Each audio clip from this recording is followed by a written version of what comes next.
Ini sebuah negara yang dilanda perang bertahun-tahun. Bandar seperti Aleppo dan Homs menjadi runtuhan. Jutaan penduduk meninggalkan rumah mereka. Rejim telah tumbang, lembaran baru dibuka. Namun masalah kekal, ranjau di halaman, bekalan elektrik dan air terganggu. Pekerjaan sukar didapati, kesakitan dan kepenatan melanda. Edisi ini memaparkan Syria selepas kejatuhan Assad. Apa yang berlaku pada minggu-minggu awal? Siapa yang menguasai kawasan-kawasan? Bagaimana jiran dan kuasa besar campur tangan? Langkah mudah apa yang beri peluang rakyat kembali hidup normal tanpa slogan kosong atau janji manis?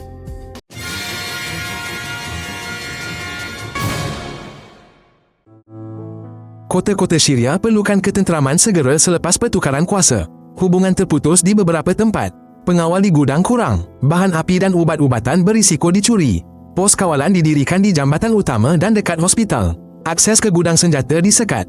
Jalan raya dibersihkan daripada sekatan. Pusat koordinasi sementara mengambil alih 4 tugas asas: air, roti, sampah, keselamatan. Talian hotline dibuka dan keputusan diterbitkan. Ini agar rakyat tahu di mana dapat bantuan dan ke mana mengadu. Semakin cepat ini dilaksanakan, semakin kurang panik dan korban tidak sengaja. Syria bukan negara homogen. Kuasa diagihkan secara berlapis. Kabinet peralihan berfungsi di ibu kota. Majlis tempatan di bandar utama. Pentadbir lapangan mengurus kawasan pinggir bandar. Mereka mengawal kawasan itu semasa pertempuran. Untuk elak ia runtuh, mereka diberi kuasa jelas dan bajet kecil. Ini termasuk membaiki saluran air, kutip sampah, diesel untuk penjana dan pengawal sekolah serta pasar. Senarai bekalan awam dan kontrak pendek perkhidmatan awam mengurangkan rasuah. Ia juga mengurangkan pertikaian akses bahan api. Masyarakat pula dapat melihat siapa yang bertanggungjawab. Di kawasan sekatan jalan lama di Syria, minggu awal mungkin menyaksikan pemeriksaan dan rampasan haram rumah serta stor. Bandar menerima peraturan mudah, rondaan bersama penduduk dan bekas tentera. Pendaftaran senjata dan larangan penjualan peluru haram dikuatkuasakan. Pos 24 jam di hospital, pencawang dan loji air didirikan.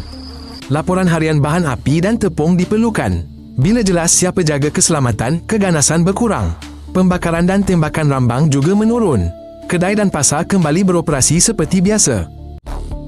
Kawasan Syria yang musnah sangat berbahaya.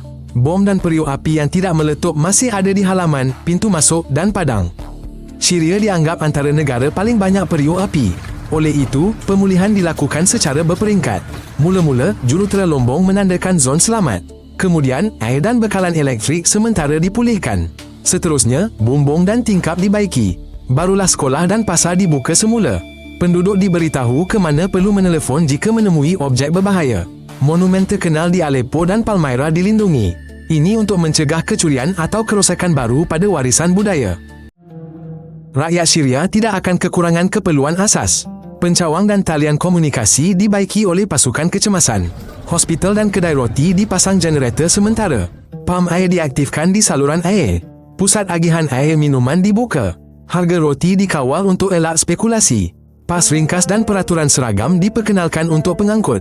Ini bagi memastikan lori tepung dan ubat tidak tersekat di jalan raya. Apabila elektrik mengikut jadual, air muncul di paip, roti dibakar setiap hari, ketegangan jelas berkurangan. Ekonomi Syria lemah kerana perang dan sekatan. Rangkaian infrastruktur musnah, harga diesel sangat tinggi. Mereka mengutamakan projek pulangan cepat. Contohnya, membaiki jalan dan jambatan. Pendaftaran perniagaan kecil juga dipermudah. Yuran pasar dikurangkan. Diesel bersubsidi untuk pengangkutan dan generator turut disediakan. Tapak pembinaan dan bengkel dibuka semula. Penyeludupan besar dan bahan perangsang haram turut dibanteras. Ini sering mencetuskan konflik di sempadan. Apabila lori bergerak tanpa sekatan berlebihan, kedai roti pula beroperasi tanpa henti. Kerja di sektor perkhidmatan dan binaan juga tersedia. Dengan keadaan ini, orang ramai tidak lagi berhijrah. Negara-negara dekat dan jauh menawarkan pinjaman, bahan binaan serta latihan polis kepada Syria. Sebagai balasan, mereka mahu pengaruh dan projek. Bagi elak jerat hutang, pihak berkuasa membahagi kontrak kepada rakan kongsi berbeza. Harga dan tempoh diterbitkan, tiada keistimewaan untuk pelabuhan atau stesen jana kuasa. Tender terbuka menjadikan urus niaga telus dan mudah diramal. Ini juga mudahkan rundingan dengan dana kemanusiaan.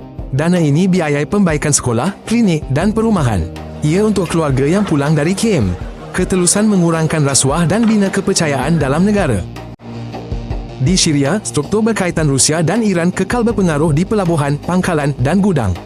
Mereka mempunyai kaki tangan, peralatan dan saluran yang mapan. Pengunduran mendadak tanpa rancangan akan tinggalkan zon kosong. Penyeludup dan kumpulan bersenjata akan memasukinya. Lebih selamat bergerak secara berperingkat. Ini termasuk pos kawalan bersama dan jadual penyerahan aset. Perlindungan bekalan bahan api dan tepung juga penting. Protokol rundingan terbuka juga diperlukan. Penerbitan perjanjian mengurangkan spekulasi. Garis masa yang jelas membantu agensi dan perniagaan merancang. Ini tidak akan mengganggu pembaikan rangkaian atau pengangkutan. Di utara Syria, pentadbiran sokongan Turki beroperasi dengan polis dan sekolah sendiri.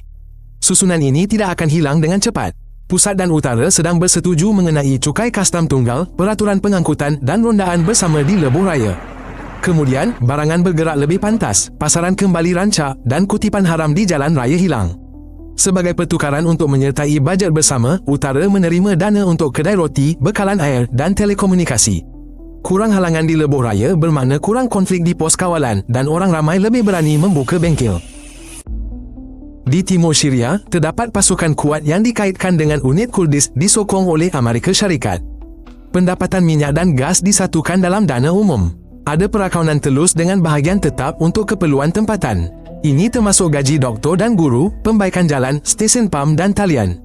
Saluran komunikasi langsung antara timur dan pusat. Rondaan bersama dan belanjawan terbuka mengurangkan risiko sekatan dan gangguan bekalan.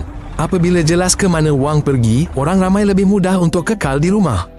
Mereka tidak perlu ke kem pelarian atau keluar negara. Bandar Idlib di Syria kekal menjadi pusat pelbagai kumpulan bersenjata. Tanpa pelucutan senjata bertahap dan penyertaan kumpulan sederhana, serangan dan penculikan akan berterusan. Sel-sel kumpulan IS yang dilarang di pelbagai negara aktif di padang pasir dan timur. Usaha menentang termasuk rondaan bersama, pencarian umum, pengawalan pasar dan jalan raya, serta perbicaraan cepat kes serangan. Kerja ini senyap, tanpa tajuk utama besar, tetapi ia mengurangkan risiko letupan dan mengembalikan rasa selamat kepada orang ramai. Jutaan kanak-kanak Syria kehilangan pelajaran bertahun-tahun, ribuan sekolah rosak. Penyelesaiannya adalah kursus pantas di sekolah dan bengkel yang selamat, membaca, mengira, kemahiran komputer asas dan kerja mudah. Guru dibayar secara tetap walaupun sedikit. Untuk gadis, laluan selamat dan pengawal kelas disediakan. Jika tidak, keluarga mereka tidak akan membenarkan mereka pergi. Remaja belajar membaiki pendawaian, paip air dan peralatan rumah tangga. Ini memberi mereka pendapatan sekarang dan menyediakan pakar yang amat diperlukan dalam sektor awam dan perkhidmatan rumah.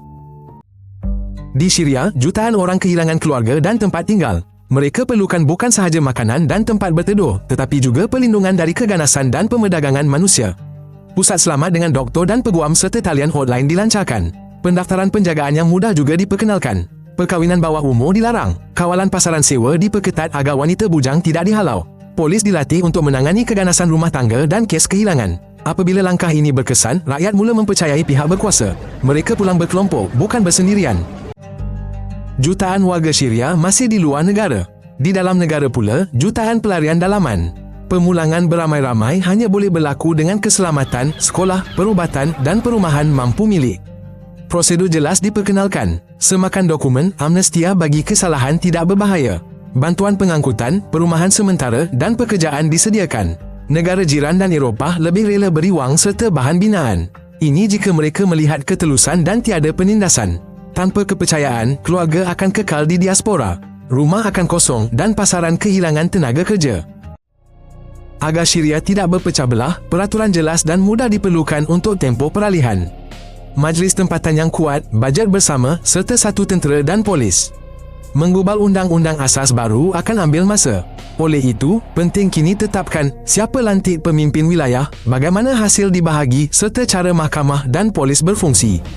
Apabila peraturan jelas dan tidak berubah setiap beberapa minggu, pasar dan sekolah cepat berfungsi. Konflik juga reda dan rakyat ada perancangan masa depan serta ingin melabur di kawasan mereka. Jika anda rasa ini menarik, sila langgan agar tidak terlepas episod baru. Kami menyampaikan segalanya secara ringkas dan padat.